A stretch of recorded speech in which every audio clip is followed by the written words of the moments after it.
Bonjour, ça va vous? Ça commence à stresser, hein. Qui sera deuxième demain? Saint-Étienne, Angers? Telle est la question, j'ai envie de dire, parce que là, c'est vraiment le dernier match. C'est la 38e journée. On y est, ça y est, on va le savoir. Est-ce qu'on va jouer les barrages? Est-ce qu'on va passer directement en Ligue 1? On espère bien évidemment que l'option de la Ligue 1 sera celle qui sera choisie demain soir, celle qui sera donc annoncé, réel, et puis on pourra fêter ça. Ou alors on va repartir dans une période de stress avec potentiellement 3, 4 matchs qui vont s'enchaîner, hein. Ça va refaire des matchs, 3 matchs avec les barrages et les playoffs. Et le calendrier qui peut être encore un long marathon, qui peut être très long. En tout cas, ben là, on est tous en train déjà de se tourner vers ce match de vendredi. On a eu ce petit début de semaine, on va dire, passionnant avec le feuilleton de la vente, hein, qui est arrivé, avec tout ce qui s'est passé, les annonces. J'avais fait une vidéo lundi pour en parler. Je vous propose de laisser ça de côté là pour l'instant et de se concentrer en tout cas sur cette rencontre qui arrive entre Queville ou en métropole, condamné au championnat de national, et l'AS Saint-Etienne en plein doute de savoir si l'année prochaine on sera en Ligue 1 ou non. Et d'un autre côté, il va falloir suivre un match, c'est celui entre Angers et Dunkerque, parce que, ben, en tout cas, c'est Angers a les cartes en main. Si Angers s'impose, Angers est sûr de monter en Ligue 1. S'il faut un match nul et que nous on gagne, c'est nous. Bref, il peut y avoir un scénario fou à la 38e journée du championnat, en espérant un dénouement positif de Saint-Etienne. C'est nous qui avons fait le faux pas la semaine passée, et ben j'espère que cette fois ce sera Angers. Allez, c'est parti, avant match.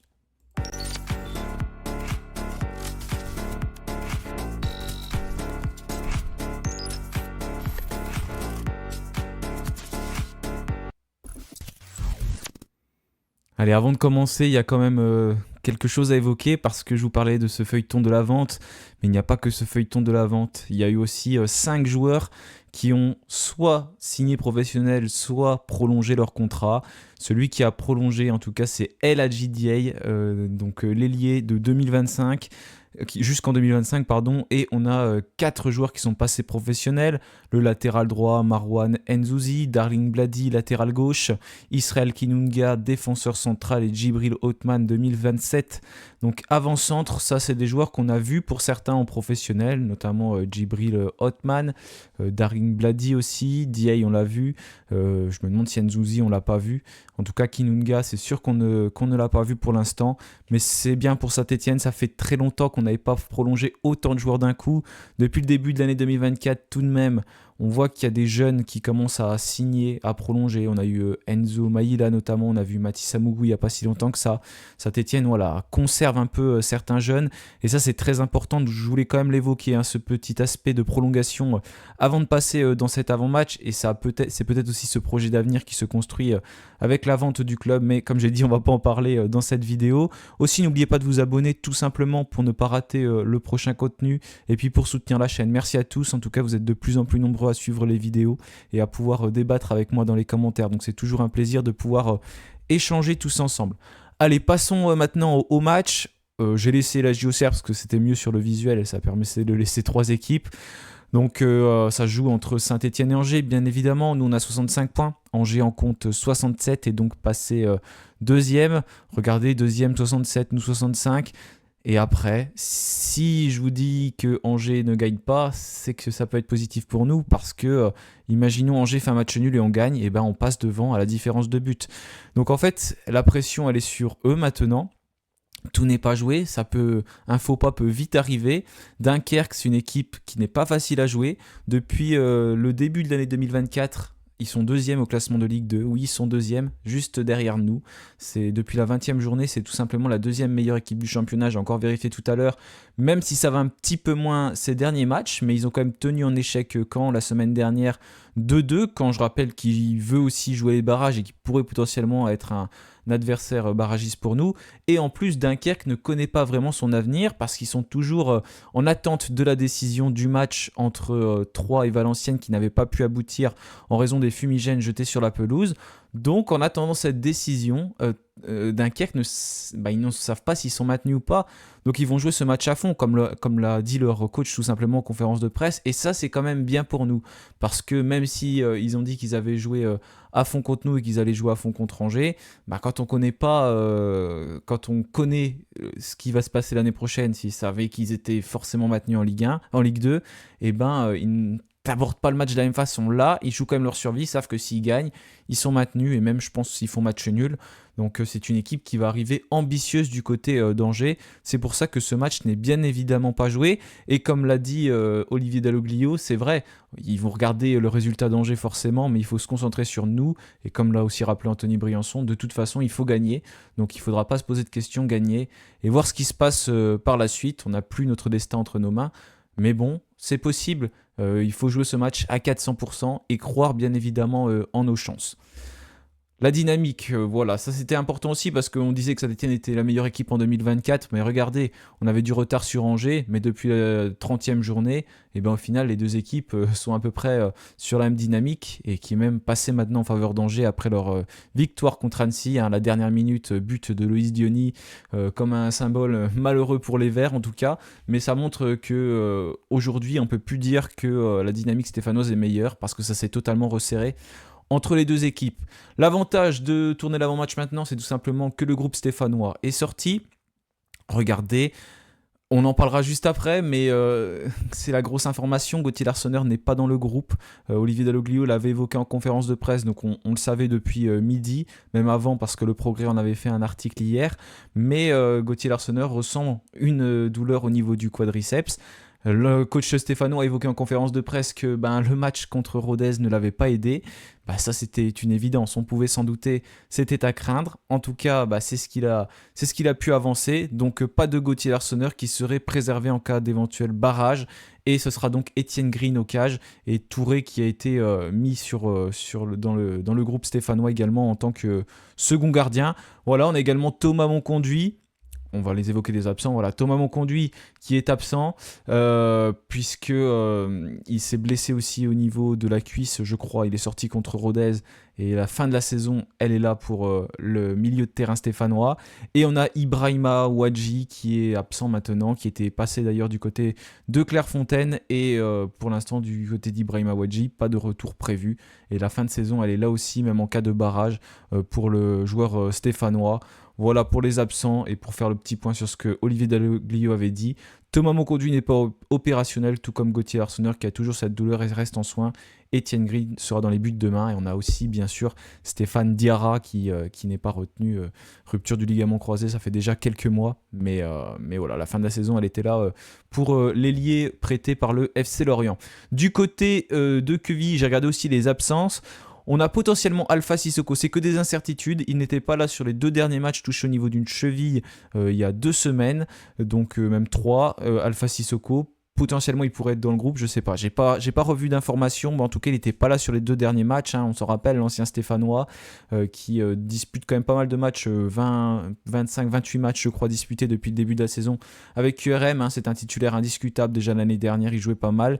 Et Johan Roche, le défenseur central, qui était aussi absent et qui joue un petit peu moins ces derniers temps, qui pourrait donc être une nouvelle fois pas dans le groupe. Et puis l'homme que vous voyez juste ici, là, qui se tient comme ça, c'est tout simplement l'entraîneur qui est en poste depuis le mois de janvier, qui avait remplacé Olivier Echouafny pour la mission maintien qui n'a pas réussi. Jean-Louis Garcia sera également absent, accumulation de cartons jaunes.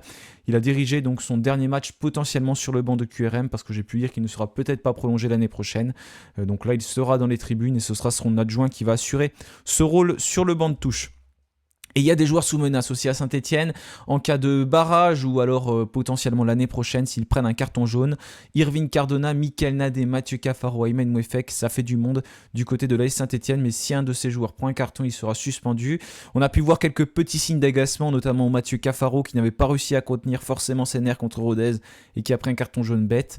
Il pourrait le regretter si jamais il en prend un là maintenant. C'est pour ça que c'est très important de faire attention. On parle souvent des cartons rouges, mais les cartons jaunes peuvent coûter cher. 3 cartons jaunes en moins de 10 matchs, ça vaut tout simplement une suspension automatique. Donc voilà pour les joueurs stéphanois. Et bien évidemment, ce serait vraiment dommage de se priver de certains joueurs. Un Nadé qui revient très en forme, Mouefek qui est super au milieu de terrain, même si ça va un peu moins bien ces derniers matchs, Cafaro qui est aussi un joueur d'expérience, même s'il est un petit peu inconstant. Et puis bien évidemment, la recrue phare de ce mercato hivernal, Irving Cardona qui se sait sous la menace, donc il ne devra pas prendre de carton jaune, mais normalement c'est un peu moins difficile à gérer pour les attaquants. Quoique, c'est un joueur qui défend beaucoup, mais contre Quevilly, j'espère que l'on ne va pas beaucoup défendre et qu'on va surtout partir attaquer parce que, bien évidemment, il faut au moins marquer un but. Ça, c'est important. Si on ne marque pas, on est sûr d'aller en barrage. Donc, objectif, tout simplement, aller chercher une victoire et faire une compo offensive du côté stéphanois. Allez, pour parler de cette équipe de QRM qui galère un petit peu, hein, ils n'ont pas de réussite ces derniers matchs, ils n'arrivent pas à gagner. Ils sont au moins sur 5 matchs sans s'imposer. Je crois qu'ils avaient gagné celui d'avant. Mais contre des équipes même du bas de tableau comme Concarneau, ils galèrent un petit peu. Et puis sur les 2 derniers matchs, une défaite contre la lanterne rouge de ce championnat qui n'a quasiment pas gagné depuis le début de la saison, seulement 5 victoires donc pour Valenciennes. Et puis ils avaient perdu du côté de Dunkerque, mais Dunkerque voilà, qui va affronter Angers, comme je vous ai dit, qui est une des meilleures équipes en 2024. Donc c'est pas la grande forme du côté de Quevilly. Ils vont peut-être quand même jouer le match à fond parce que c'est leur dernier match de Ligue 2 contre Saint-Etienne. Ce serait une belle histoire pour eux de s'imposer avant de descendre. Mais s'ils pouvaient éviter ça, ce serait bien pour nous. Mais c'est pas une équipe, je pense, qui va arriver non plus les mains dans les poches et qui va vouloir tout simplement rentrer tranquillement en vacances. C'est leur dernier match. Il y a beaucoup de joueurs qui n'auront plus l'occasion de jouer en Ligue 2, donc ils vont se donner certainement à fond, même si du côté d'Angers, je suppose qu'on se dit que QRM va laisser gagner Saint-Etienne, mais ça ne sera certainement pas le cas. Voilà bon pour cette équipe de QRM qui a l'habitude de jouer en 4-2-3-1, mais il y a plein de dispositifs qui peuvent être évoqués. Ça dépend des fois ce que fait Jean-Louis Garcia, mais je rappelle que ce sera pas lui sur le banc. Mais méfiance quand même avec certains joueurs qui peuvent être très importants, qui peuvent être très bons, avec Koulibaly et Soumano, les 2 meilleurs buteurs. Il y a quand même 2 joueurs qui comptent plus de 11 buts, parce que c'est une équipe qui marque quand même, QRM, 49 buts marqués depuis le début de la saison. Ça montre que c'est une équipe qui est véritablement offensive. Ça fait un petit peu comme Rodez, mais c'est une équipe qui ne parvient pas à marquer beaucoup de points, qui en a encaissé 54 aussi, donc c'est l'une des pires défenses de ce championnat de Ligue 2. Je crois même que c'est la pire défense, parce que je vois Valenciennes qui en a encaissé 51. Donc il va falloir être très offensif, être très bon devant le but, concrétiser nos occasions et de toute façon pas se poser de questions et chercher à aller marquer le plus de buts possible face à cette équipe qui est donc assurée de jouer en national la saison prochaine. Du côté de Saint-Etienne, forcément, la victoire elle est obligatoire. On a mis le frein à main un petit peu ces derniers temps.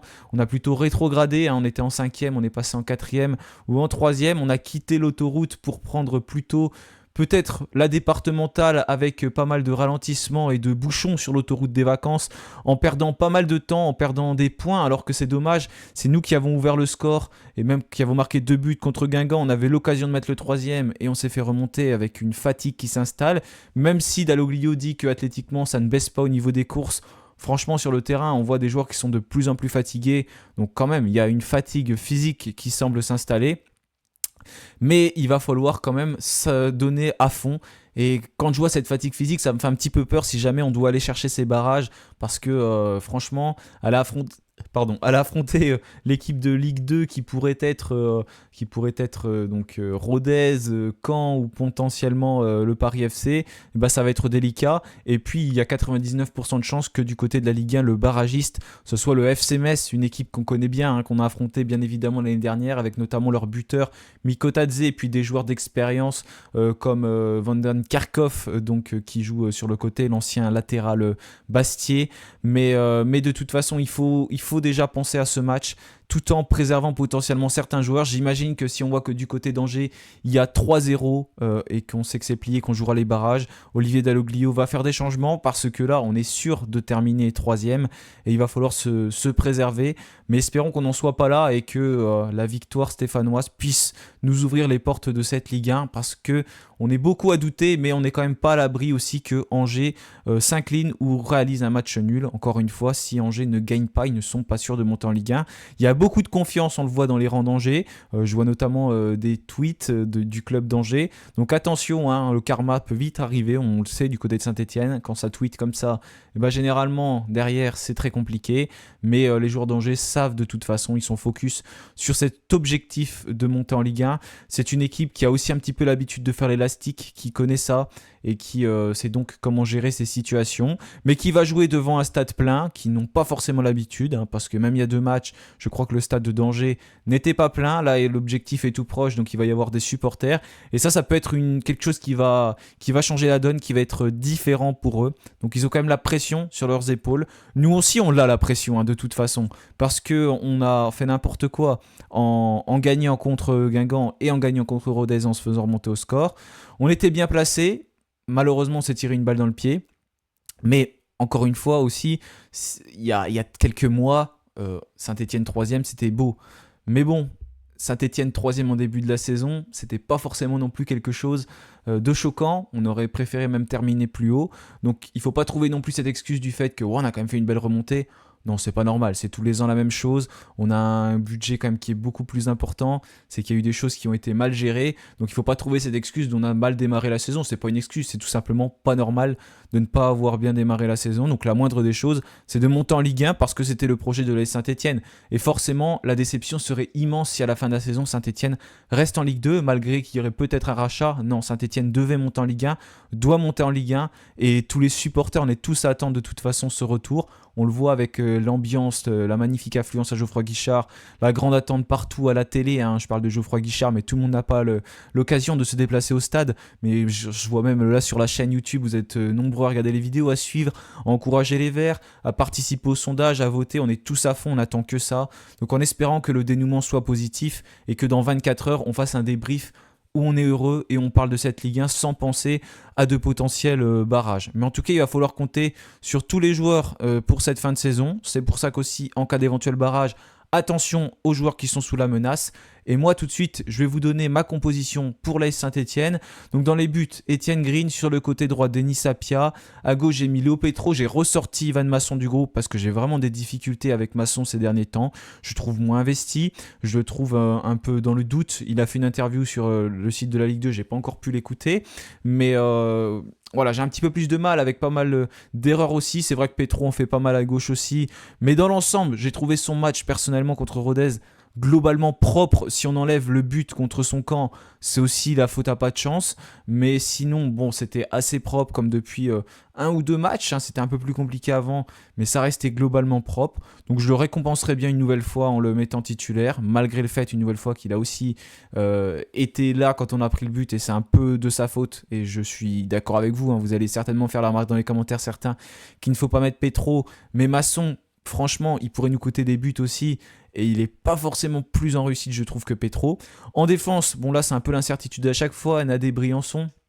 Briançon va être là par rapport à son expérience, sachant qu'Étienne Green Étienne Green est dans les buts et que ça ne sera pas Gauthier Larsonneur. Donc Briançon sera là pour le brassard de capitaine. Ça, pour moi, c'est quasiment une certitude.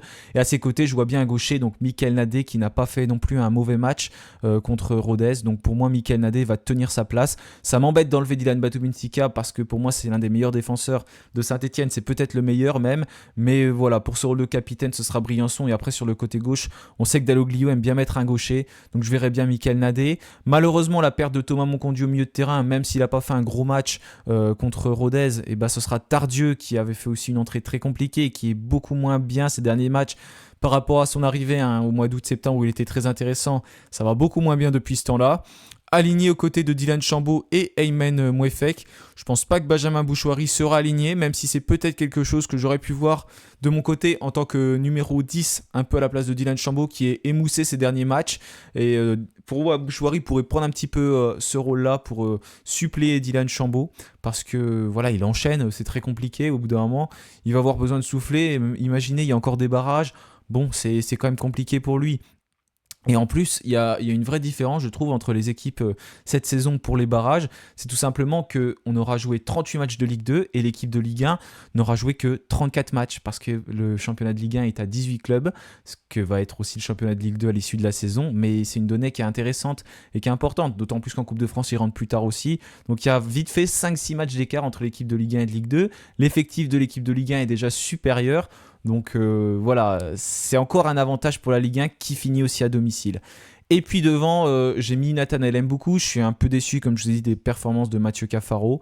Mboukou, j'ai envie de le voir sur un côté avec Sissoko et Cardona. Bon, Sissoko a vécu un match, j'ai trouvé aussi très compliqué face à Rodez. Mais néanmoins, il va falloir qu'il remette les bouchées doubles, tout simplement, pour être aligné à la pointe de l'attaque. On n'a pas vraiment le choix. Et puis, ça peut être un joueur important, on l'a vu, hein, quand il est revenu de la CAN, l'association Cardona-Sissoko qui a bien fonctionné. Donc, j'espère qu'on aura l'occasion de la revoir durant ce match et que ça va bien marcher avec un Nathanaël Mboukou qui va emmener du dynamisme sur l'attaque stéphanoise. Voilà, j'ai terminé pour la composition. Merci à tous d'avoir suivi cette vidéo. On se retrouvera pour le débrief, en espérant en tout cas qu'il soit positif pour les Verts. On va suivre tous ces matchs. Celui d'Angers également, on est sur Beansport 1. Angers, je crois, est sur Beansport 2. Donc ce sera deux rencontres très importantes à suivre pour l'avenir du club. Allez, on croise les doigts, bien évidemment. Et puis, allez les Verts, salut à tous.